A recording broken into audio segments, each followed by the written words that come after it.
আসসালামু আলাইকুম। হয়তো সবাই ভালো আছেন, কেউ আছেন টিনের ঘরে, কেউ আছে চাটার ঘরে, আবার কেউ আছে অনেক সুখে।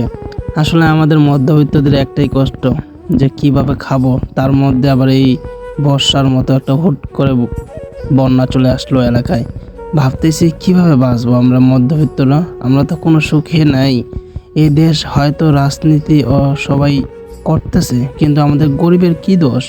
তারা কেন এই কাজটা করলো, যে আমাদেরকে এত কষ্ট দিতে? কেন এই কাজটা করলো আমাদের ঘুম কেড়ে নিতে? আমরা তো কোনো কিছু করিনি, এই দেশটাকে ধ্বংস করে দিচ্ছে ভারত।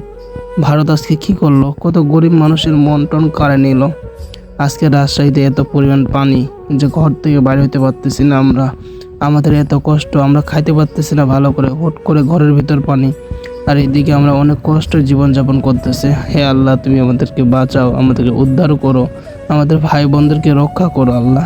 আমরা আর কষ্ট করতে পারতেছি না। আমরা কি করব খোদা? এই বন্যায় আমরা কি করব? আমাদেরকে একটু বাঁচা দাও আল্লাহ। তুমি এই সব ভাই বোনদেরকে হেফাজত